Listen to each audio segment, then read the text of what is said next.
Hello, my dear student. Welcome to math class. Student, आज हम आपको पेरीमीटर निकालना सिखाएंगे। पेरीमीटर को हिंदी में कहते हैं परिमाप। सबसे पहले हमें ये देख लेना चाहिए कि परिमाप होता क्या है। देखिए, अगर हम परिमाप को समझें, परि का मतलब होता है चारों ओर, माप का मतलब होता है नापना या मापना, एक ही बात है। कोई भी चीज अगर हमारे पास है, अगर हम उसे चारों ओर से माप रहे हैं तो इसे ही परिमाप कहते हैं। देखिए, मैं आपको बताना चाह रहा हूं, जैसे कि मान लीजिए ये एक हमारे पास कोई चीज है। अगर हम इसको परिमाप मापना चाहते हैं, कैसे निकाल लेंगे?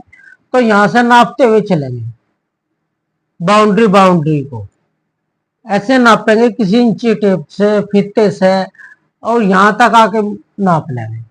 तो ये जो यहां से शुरू करके यहां तक ऐसे घूम कर यहां तक आए, तो इसी दूरी को, इस लंबाई को ही परिमाप कहते हैं।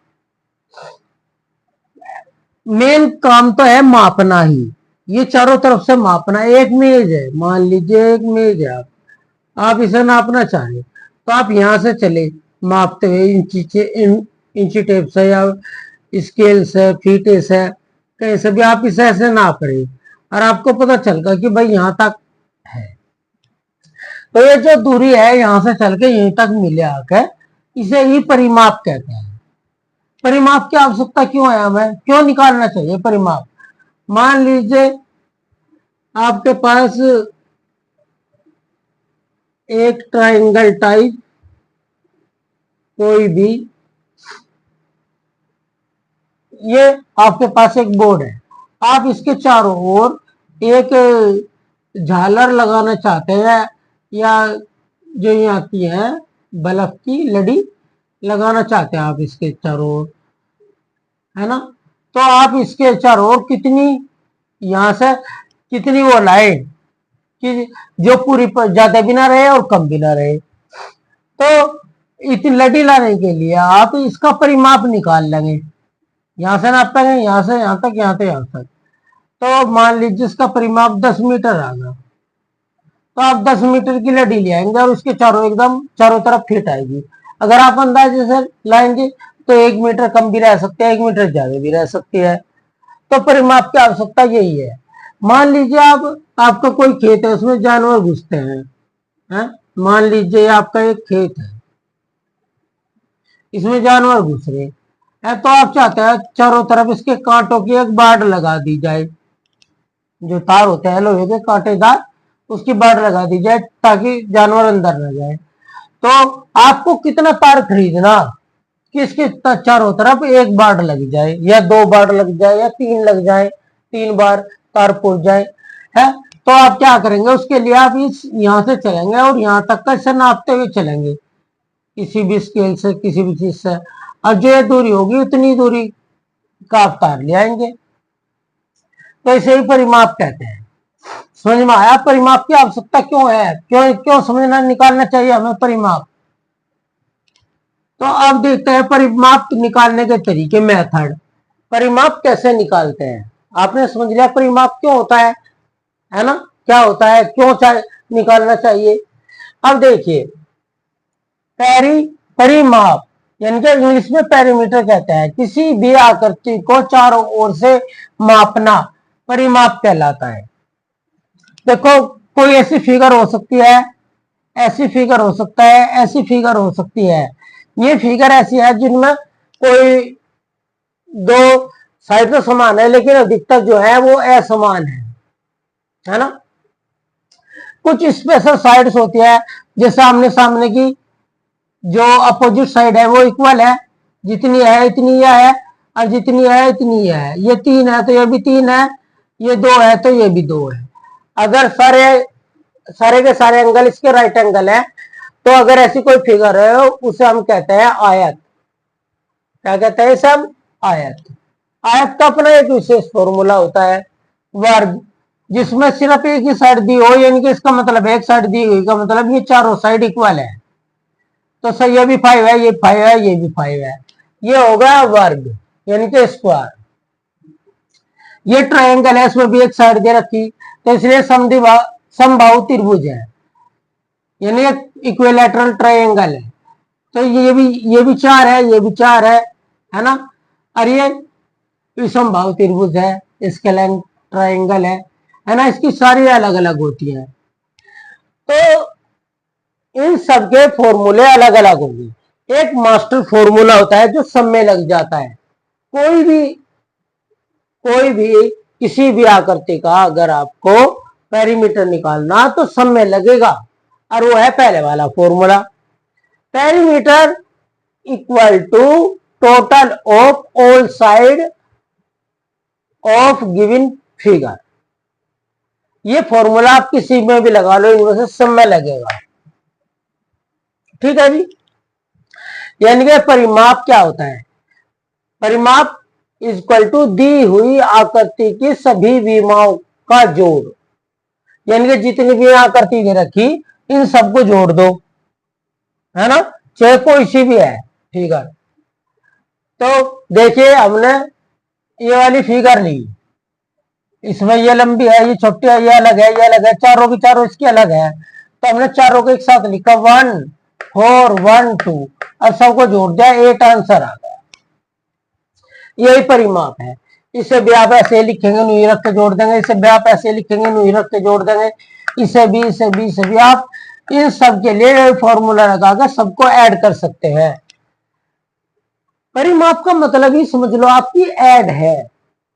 परिमाप जहां भी आ जाओ सोच लो उनकी सभी भुजाओं को जोड़ना है, बस एक ही बात याद रखनी, समझ गए? तो आपको तो आंसर निकालना, तो मतलब जोड़ और लिख दो। लेकिन फिर जब सब फिगर के लिए एक ही फॉर्मूला चल सकता है तो अलग अलग फॉर्मूले क्यों है? अलग फॉर्मूले इसलिए है ताकि कोई क्वेश्चन बड़ा हो तो जोड़ने में हमें अधिक टाइम लगता है, तो उस जोड़ को थोड़ा सा आसान करने के लिए, जल्दी से सोल्व हो जाए, इसलिए हमने अलग अलग फॉर्मूले बनाए। क्यों? देखो अब आयत का परिमाप निकाल लेंगे। आयत जो एक विशेष आकृति है जिसमें आमने सामने की भुजाएं बराबर होती है ना। तो इन्होंने क्या करा, ये कहा इन दोनों को जोड़ दो, 3 तो 5 और 2 से मल्टीप्लाई कर दो, 10 उत्तर आ जाएगा।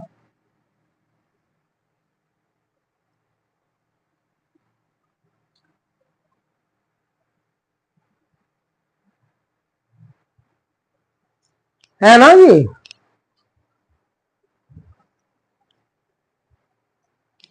तो स्टूडेंट आयत क्या है, ये और ये बराबर है, ये 3 है तो ये भी 3, 3 3 6 हो गए, ये 2 है तो ये भी 2, 2 2 4 हो गए, 6 4 10 हो गए, 10 उत्तर आ गया, है ना। तो आयत का परिमाप इक्वल टू 2 लंबाई प्लस चौड़ाई, इंग्लिश में 2 इंटू एल प्लस बी। तो अब इसमें यहाँ ये तो 2 जो है हमारा फॉर्मूले में ही है, एल कितना हमारा देखो 3 है, और बी कितना हमारा 2 है, तो 3 और 2 को जोड़ दिया, कितना होगा 5, 5 की मल्टीप्लाई 2 में कहती 10 उत्तर आएगा, है ना। या इन दोनों को जोड़ो और डबल कर दो, 3 2 5, 5 दूनी 10, डबल कर दिया, सीधा आंसर लिख दो डायरेक्ट, है ना।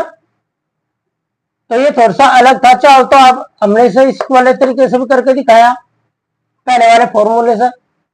अब दूसरे देखो, वर्ग का परिमाप। वर्ग का परिमाप भुजा मल्टीप्लाई 4 या विमा, विमा मल्टीप्लाई 4, भुजा कह लो, साइड कह लो, विमा कह लो, बात एक ही है, सबका अर्थ एक ही है। तो देखिए 4 मल्टीप्लाई साइड इसका फॉर्मूला है, तो 4 तो सेम का सेम लिख के जाओगा, साइड कितनी है, साइड है हमारी 5, तो 4 पंजे 20, और अगर हम इसे जोड़ते पहले वाले सूत्र से निकालते भाई 5 है 5 या 10, 5 है 5 या 10, 10 10 20, तो पहले वाले फॉर्मूले से निकट जाता मास्टर की वाले से, है ना। तो ये आ गया 20, तो 4 बस इन दोनों की जो भी यहां दे रखा उसकी मल्टीप्लाई 4 तक कर दो, तो जो हमारा वर्ग है स्क्वायर है तो उसका आ जाएगा। वर्ग को इंग्लिश में क्या कहते हैं, स्क्वायर। आयत को रेक्टेंगल कहते हैं। हो गया जी। अब समबाहु त्रिभुज का परिमाप। देखो समबाहु क्या होता है, जिसकी समान भुजा होती है, इक्विलैटरल ट्रायंगल, है ना। इक्वल माने बराबर है, ऐसा ट्रायंगल, ट्राई माने तीन, एंगल माने कोण, जिसके तीन कोण हो, है ना। या एक ऐसी आकृति जिसमें तीन भुजाएं हो और तीनों समान हो, जिनकी तीनों की दूरी समान हो। तो इसकी जो है, इसमें यहाँ पे 4 है, यहाँ 3 है, चलो यहाँ 4 कर लेते हैं, 1 मिनट लगेगी।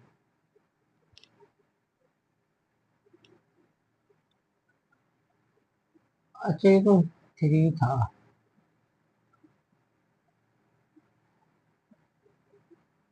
ओ ठीक है भाई, है। तो 3 तो भुजा है, 3 तो यहाँ का, एक भुजा है। भुजा कितनी है, ये तो हिंदी का फॉर्मूला है, ये इंग्लिश का फॉर्मूला है, साइड मल्टीप्लाई 3, और 3 तो नुक्का नहीं रहेगा फॉर्मूले से। और यहाँ कितनी है 4, 4 3 जा 12, तो 12 आंसर आ गया। अगर पहले वाले फॉर्मूले से निकाल लें तो यहाँ भी 4 है, यहाँ भी 4 है ना। 4 4 8 और 4 12 आ गया ना, दोनों तरीके से यही आंसर।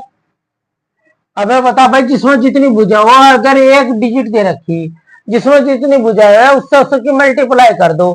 4 दे रखा ना, 3 भुजा है, 4 3 12 हो गया। तो थोड़ा सा इससे आसान हो जाता है बस। नहीं तो पहले ही फॉर्मूला सब में लगेगा। अब इस समबाहु त्रिभुज, इसके लाइन ट्राइंगल, यानी कि जिसकी सारी भुजाएं अलग अलग हो, तो उसमें तो पहले वाला ही फॉर्मूला लगेगा।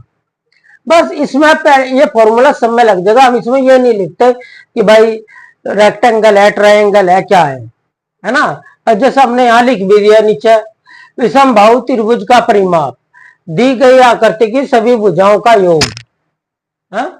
या ऊपर वाला ही देख लो, total of all side of given figure, है ना। जितनी भी भुजाएं दे रखी उन सबको जोड़ दो। कितनी दे रखी, 4 2 3 6 और 3 9, नया आंसर आ गया। तो स्टूडेंट आपके कोर्स में इतने ही इतनी ही आकृति है जिनका आप परिमाप निकाल लेंगे, इससे ज्यादा नहीं है।